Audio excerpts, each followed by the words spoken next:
Marinir. Dari Kesatrian Jenderal Ali Sadikin, Markas Komando Korps Marinir, saya Serdanaki akan memberikan informasi terkini, teraktual dan terpercaya prajurit petarung Korps Marinir di dalam maupun di luar negeri yang akan kami hadirkan untuk Anda dalam Marinir Sepekan. Kepala Staf Korps Marinir Mayor Jenderal TNI Marinir Suherlan mewakili Panglima Korps Marinir Letnan Jenderal TNI Marinir Dr. Endi Supardi memberikan sembako kepada masyarakat setempat usai latihan Pam of Fitness strategis dan latihan anti teror Denjaka tahun 2026 bertempat di Pelabuhan Penumpang Tanjung Priok, Jakarta Utara. Korps Marinir TNI Angkatan Laut mengikuti penandatanganan kontrak pengadaan barang dan jasa secara kolektif UO TNI Angkatan Laut tahun anggaran 2026 yang dipimpin oleh Kepala Staf Angkatan Laut Laksamana TNI Dr. Muhammad Ali SEMM Mter Opsla secara video conference. Kegiatan terpusat di Auditorium Denpom Mabesal Cilangkap, Jakarta Timur dan diikuti oleh seluruh satuan kerja TNI AL baik secara langsung maupun daring. Kepala Dinas Penerangan TNI Angkatan Laut, Laksamana Pertama TNI Tunggul, mengatakan pihaknya menerjunkan personil marinir, anjing pelacak, hingga drone untuk mencari 23 personil marinir yang menjadi korban longsor di Cisarua, Bandung Barat. Sebanyak 200 marinir diturunkan dalam pencarian hari ini. Kami terjunkan sebanyak 200 personil marinir dengan menggunakan teknologi drone, thermal, dan anjing pelacak, ujar Kadis Penal. Prajurit Brigade Infanteri 1 Marinir terus menunjukkan kepedulian terhadap masyarakat dengan terlibat langsung dalam upaya percepatan pemulihan pasca bencana di wilayah Tapanuli Selatan, Provinsi Sumatera Utara. Prajurit Batalion Marinir Pertahanan Pangkalan 2 yang tergabung dalam Satuan Tugas Penanggulangan Bencana TNI Angkatan Laut membantu warga menyeberangi sungai menggunakan perahu karet di Korong Lubuk Napa, Kabupaten Padang Pariaman, Sumatera Utara. Sebagai wujud kepedulian dan pengabdian kepada masyarakat, prajurit Batalion Angkutan Bermotor 1 Marinir TNI Angkatan Laut bergerak mendukung aktivitas Satuan Tugas Penanggulangan Bencana di wilayah Tapanuli Selatan, Sumatera Utara. Upacara penyambutan Satuan Tugas Pengamanan Laut Natuna Utara 6 Pasmar 1 tahun 2025 berlangsung khidmat di lapangan bola mini Kesatrian Marinir Hartono Cilandak, Jakarta Selatan. Kegiatan ini dilaksanakan sebagai bentuk penghormatan atas keberhasilan dalam melaksanakan tugas pengamanan wilayah perairan Natuna Utara.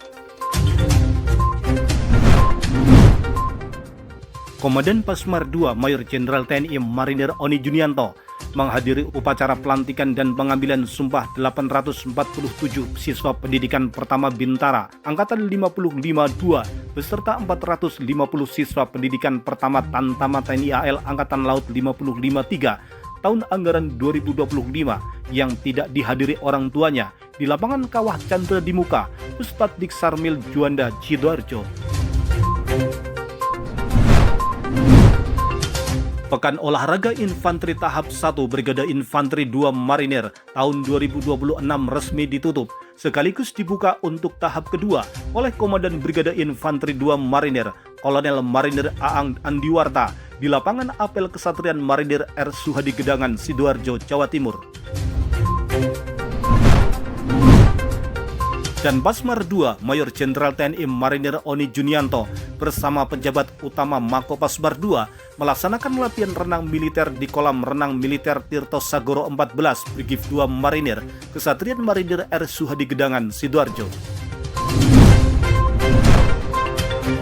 Guna menjaga kebugaran fisik sekaligus mempererat soliditas dan kekompakan para perwira detasmen Markas Komando Pasmar 3 melaksanakan kegiatan olahraga bersama dalam suasana penuh semangat pada Jumat ceria bertempat di sekitar Kesatrian Marinir Agus Subekti, Jalan Sorong Klamono kilometer 16 Distrik Klaurung, Kota Sorong, Papua Barat Daya. Dalam rangka memastikan pelaksanaan latihan berjalan optimal serta membentuk prajurit Korps Marinir yang tangguh dan berkarakter petarung, Wadan Pasmar III, Brigadir Jenderal TNI Marinir AS Alimuddin meninjau langsung kegiatan latihan Komando Gelombang 2 tahun 2026 hari ke-9 di daerah latihan Taman Wisata Alam, Jalan Sorong Klamono kilometer 14, Kota Sorong, Papua Barat Daya. Dalam rangka memperingati hari ulang tahun ke-80 Persatuan Istri Prajurit Kartika Chandra Kirana tahun 2026, prajurit petarung Pasmar III melaksanakan aksi kemanusiaan berupa donor darah sebagai wujud kepedulian sosial kepada masyarakat. Kegiatan ini berlangsung di Balai Prajurit Kodim 1802, Sorong, Kota Sorong, Papua Barat Daya. Prajurit Batalion Infanteri 7 Marinir, Pratu Marinir Dani Andrian berhasil meraih prestasi pada kejuaraan Karate Gubernur Cup 5 tahun 2026 di Gedung Olahraga Sumpah Pemuda PKOR Wai Halim, Bandar Lampung. Prajurit Korps Marinir TNI Angkatan Laut kembali menorehkan prestasi membanggakan. Sermat TTU Ayu Lestari, anggota Dinas Penerangan Korps Marinir yang sehari-hari bertugas sebagai fotografer, berhasil meraih juara 2 lomba menembak HPR kelas ladies 300 meter Tactical Prone pada ajang Pangkormar Cup 2026. Kejuaraan tersebut digelar di lapangan tembak internasional FX Supramono, Karangpilang, Surabaya, Jawa Timur.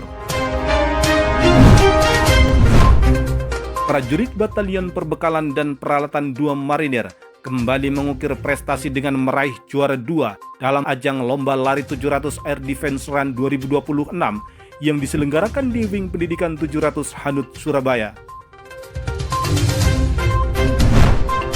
Prajurit Batalion Polisi Militer 1 Marinir TNI Angkatan Laut, KLD Jas Arfan Hidayat, yang tergabung dalam atlet MMI Pasmar 1 kembali meraih prestasi pada kejuaraan MMI Kejuaraan Daerah Gebuk Combat Championship Provinsi Banten tahun 2026 yang diselenggarakan pada tanggal 24 sampai dengan 25 Januari 2026 di Teras Kaibon, Kota Serang, Banten, Jawa Barat.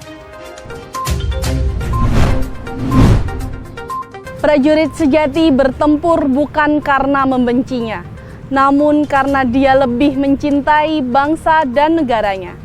Dari Kesatrian Jenderal Ali Sadikin Markas Komando Korps Marinir, saya Serdanaki mewakili kerabat kerja Dispenkormar, pamit undur diri. Sampai jumpa minggu depan. Jales Veva, Jaya Mahe, Marinir.